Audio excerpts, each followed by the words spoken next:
আসসালামু আলাইকুম। সবাইকে স্বাগত জানাচ্ছি গ্লোবাল ভিউজে। আপনাদের সঙ্গে আছি আমি সুরভি দিবা। আজ জানাবো আন্তর্জাতিক গণমাধ্যমে আলোচিত সংবাদ ও বিশ্লেষণ।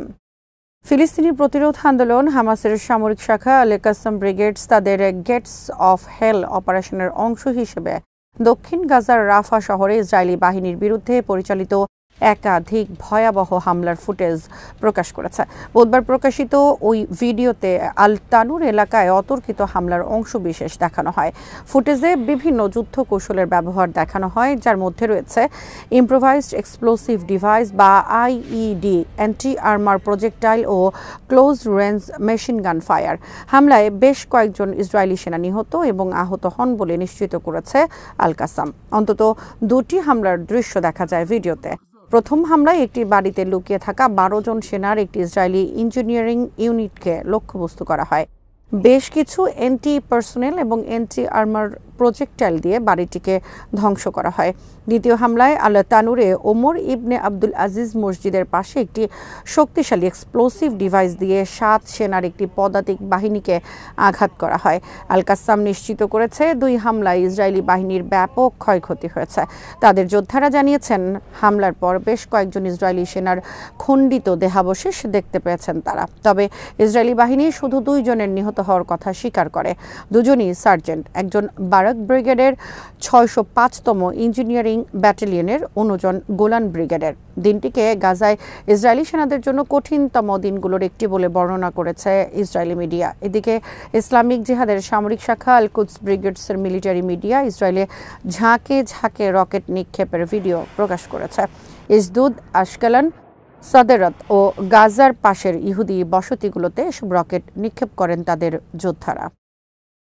নিজের নিহত হওয়ার খবর নাকচ করেছেন আল কাসাম ব্রিগেডসের সামরিক মুখপাত্র আবু ওবায়দা। মঙ্গলবার সন্ধ্যায় দক্ষিণ গাজার খান ইউনিসে অবস্থিত ইউরোপিয়ান হাসপাতালে বোমা হামলায় আবু ওবায়দা নিহত হন বলে গুজব ছড়িয়ে পড়ে ইসরায়েলি মিডিয়ায়। এরপর বুধবার সামাজিক মাধ্যমে দেয়া এক পোস্ট থেকে জানা যায় তিনি সুস্থ আছেন।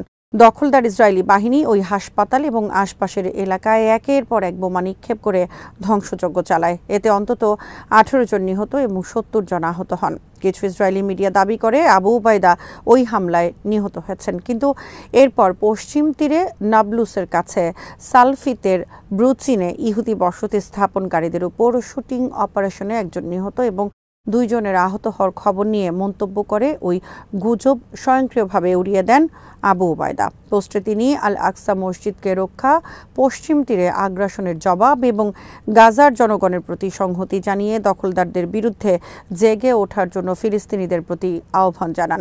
তার এই পোস্টের পর ইসরায়েলি নিরাপত্তা মন্ত্রণালয়ের বরাতে আর্মি রেডিও জানিয়েছে, খান ইউনিসে ইসরায়েলি হামলার শিকার মেডিকেল ফ্যাসিলিটিতে আবু ওবায়দা ছিলেন না। ইসরায়েলি মিডিয়াগুলো বুধবার সন্ধ্যায় নিশ্চিত করেছে, ব্রুচিনে বসতি স্থাপনকারীদের উপর হামলায় এক ইসরায়েলি নিহত এবং 2 জন গুরুতর আহত হয়েছে। হামলার পর অভিযান পরিচালনাকারী ফিলিস্তিনিদের গ্রেফতারে ব্যাপক অভিযান শুরু করে ইসরায়েল। সালফিত গভর্নরেটের বেশিরভাগ শহরের প্রবেশপথে চেকপয়েন্ট বসানো হয়েছে। অভিযানের অংশ হিসেবে ইসরায়েল সেনা সংখ্যা বাড়িয়ে ফিলিস্তিনি গ্রামগুলোতে প্রবেশের রাস্তা এবং শহরের প্রবেশ পথগুলো বন্ধ করে দিয়েছে। ইসরায়েলি সেনাবাহিনীর তথ্য অনুযায়ী 30 বছর বয়সী এক নারী গুলিবিদ্ধ হয়ে আশঙ্কাজনক অবস্থায় হাসপাতালে ভর্তি হয়েছেন।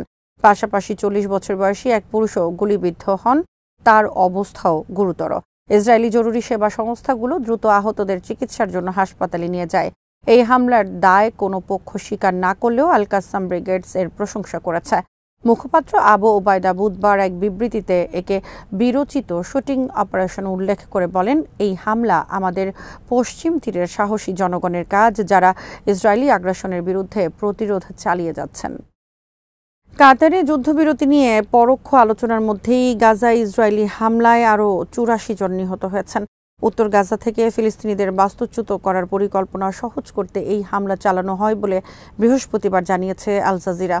প্রতিবেদনে বলা হয়, বুধবার ভোর থেকে বৃহস্পতিবার ভোর পর্যন্ত উত্তর গাজার জাবালিয়া শরণার্থী শিবির সহ বেশ কিছু স্থানে ইসরায়েলি হামলায় অন্তত 50 জন নিহত হয়েছেন। দক্ষিণাঞ্চলীয় খান ইউনিস শহরে নিহত হন আরও 10 জন। এছাড়া আরও কয়েকটি জায়গায় হামলায় এই হতাহতের ঘটনা ঘটে। মধ্য গাজার দেইর আল বালাহ থেকে আল জাজিরার তারেক আবু আজম বলেন, ইসরায়েল পরিকল্পিতভাবে বিমান হামলা তীব্র করেছে। হামলা হচ্ছে আবাসিক ভবনগুলোকে লক্ষ্য করে, যাতে পরিবারগুলো বাড়ি ছেড়ে অস্থায়ী তাঁবুতে বসবাস করতে বাধ্য হয়। আল জাজিরার প্রতিবেদনে আরও বলা হয়, সম্প্রতি ইসরায়েলি বোমাবর্ষণে সংক্ষিপ্ত বিরতির পর ইসরায়েলি আমেরিকান বন্দী অ্যাডন আলেকজান্ডারকে মুক্তি দেয় হামাস। এরপরই কাতার, মিশর ও যুক্তরাষ্ট্রের মধ্যস্থতাকারীদের মাধ্যমে হামাসের সঙ্গে পরোক্ষ যুদ্ধবিরতি আলোচনার জন্য ইসরায়েলি প্রতিনিধি দল দোহায় আছে। এর মধ্যেই হামলা তীব্রতর করেছে ইসরায়েল। বুধবার মার্কিন প্রেসিডেন্ট ডোনাল্ড ট্রাম্পের মধ্যপ্রাচ্য বিষয়ক দূত স্টিভ উইটকফ বলেন, যুদ্ধবিরতি আলোচনার সব ক্ষেত্রেই দুর্দান্ত অগ্রগতি হচ্ছে। যুদ্ধবিরতি এবং অবরুদ্ধ গাজায় ত্রাণ সহায়তার অবাধ প্রবেশ ফের শুরু করা নিয়ে খুব আশাবাদী আমরা। বিস্তারিত কিছু না জানিয়ে উইটকফ বলেন, তিনি আশা করেন শিগগিরই একটি ইতিবাচক ঘোষণা আসবে। তবে ইসরায়েলি প্রধানমন্ত্রী বেনিয়ামিন নেতানিয়াহু মঙ্গলবার বলেছেন, যুদ্ধবিরতি চুক্তি হলেও ইসরায়েল গাজায় সামরিক অভিযান বন্ধ করবে না। গাজার স্বাস্থ্য মন্ত্রণালয়ের তথ্য অনুযায়ী 2023 সালের 7 অক্টোবর থেকে গাজায় ইসরায়েলি হামলায় কমপক্ষে 52,908 জন নিহত হয়েছেন। ইসরায়েলি হামলা গাজার বেশিরভাগ স্থান ধ্বংস করে দিয়েছে এবং 90%-এরও বেশি মানুষকে বাস্তুচ্যুত করেছে। ইরানের প্রেসিডেন্ট মাসুদ পেজেশকিয়ান বলেছেন, মার্কিন প্রেসিডেন্ট ডোনাল্ড ট্রাম্পের হুমকির কাছে তার দেশ কোনোভাবেই মাথা নত করবে না। বুধবার রাষ্ট্রীয় টেলিভিশনে দেয়া এক ভাষণে পেজেশকিয়ান বলেন, ট্রাম্প ভাবছেন এখানে এসে স্লোগান দিলে আমরা ভয় পাবো। আমরা ভয় পাই না। মাথা নত করে মরার চেয়ে বীরত্ব নিয়ে শহীদ হওয়া আমাদের কাছে অনেক গর্বের। তিনি ট্রাম্পের উদ্দেশ্যে বলেন, আপনি আমাদের ভয় দেখাতে এসেছেন। আমরা কোনো হুমকির সামনে মাথা নত করব না। ওই দিন সকালে রিয়াদে এক সম্মেলনে ট্রাম্পের করা মন্তব্যের প্রতিক্রিয়ায় ইরানের প্রেসিডেন্ট এসব কথা বলেন। ওই সম্মেলনে ট্রাম্প বলেন, আমি ইরানের সঙ্গে একটি চুক্তি চাই, তবে ইরানকে সন্ত্রাসের সহায়তা বন্ধ করতে হবে, প্রক্সি যুদ্ধ থামাতে হবে আর পরমাণু অস্ত্র তৈরির চেষ্টা চিরতরে ছেড়ে দিতে হবে। ট্রাম্প আরও বলেন, আমরা শান্তিপূর্ণ সমাধান চাই, কিন্তু ইরান যদি আমাদের প্রস্তাব না মানে তাহলে আমরা কঠোর ব্যবস্থা নেব। জবাবে ইরান বলেছে, তারা আলোচনা করতে প্রস্তুত, কিন্তু কোনো ধরনের চাপ বা হুমকির সামনে মাথা নত হবেন না। পেজেশকিয়ান বলেন, শান্তিপূর্ণ আলোচনায় আমরা রাজি, তবে সম্মান রক্ষা করেই আলোচনা হবে। ভয় দেখিয়ে কিছু আদায় করা যাবে না। যুক্তরাষ্ট্র বুধবার আবার নতুন নিষেধাজ্ঞা দিয়েছে। এবার ইরানের ক্ষেপণাস্ত্র কর্মসূচির সঙ্গে জড়িত 6 ব্যক্তি এবং 12টি প্রতিষ্ঠানের উপর নিষেধাজ্ঞা আরোপ করা হয়। পাকিস্তানি সেনাবাহিনী ভারতের অহংকার মাটিতে মিশিয়ে দিয়েছে বলে মন্তব্য করেছেন দেশটির প্রধানমন্ত্রী শেহবাজ শরীফ। তাছাড়া পাক সেনাবাহিনী ভারতকে মানসিকভাবে বিপর্যস্ত করে দিয়েছে বলেও জানান তিনি। একই সঙ্গে ভারতকে সরাসরি হুঁশিয়ারি দিয়ে শেহবাজ বলেন, যুদ্ধ নাকি শান্তি চাও তোমরা, সেই সিদ্ধান্ত তোমাদের। পাকিস্তানের সেনা সদস্যদের উদ্দেশ্যে দেয়া ভাষণে তিনি এসব কথা বলেন। পাশরুর সেনানিবাসে তিনি বলেন, আমাদের চেয়ে অনেক বিলিয়ন ডলারের বেশি যুদ্ধ সরঞ্জাম আছে বলে গর্ব করত ভারত, কিন্তু আপনারা তাদের অহংকার মাটিতে মিশিয়ে দিয়েছেন, তাদের বড়সড় ধাক্কা দিয়েছেন। তিনি আরও বলেন, ভারত ভাবত পাকিস্তান প্রচলিত যুদ্ধ কৌশলে অনেক পিছিয়ে, কিন্তু আপনারা যেভাবে যুদ্ধ করেছেন তা প্রমাণ করে দিয়েছে যে আমরা শুধু প্রচলিত যুদ্ধেই নয়, প্রযুক্তিগত দিক থেকেও সমানভাবে প্রস্তুত। প্রধানমন্ত্রী শেহবাজ সরাসরি ভারতকে উদ্দেশ্য করে বলেন, আমরা যুদ্ধের জন্য প্রস্তুত, আবার শান্তির জন্য। কোনটি তোমরা চাও সেই সিদ্ধান্ত তোমাদের। হুঁশিয়ারি উচ্চারণ করে তিনি বলেন, ভারত যদি আমাদের পানির প্রবাহ বন্ধ করে দেয় সেটা হবে আমাদের জন্য রেড লাইন। পানি আমাদের অধিকার, সেই অধিকার রক্ষায় আমাদের সাহসী সেনাবাহিনী লড়াই করবে। কাশ্মীর ইস্যুতে শেহবাজ শরীফ বলেন, জাতিসংঘের প্রস্তাব অনুযায়ী এর সমাধান করতে হবে, তারপরই বাণিজ্য আলোচনার কথা ভাবা যেতে পারে।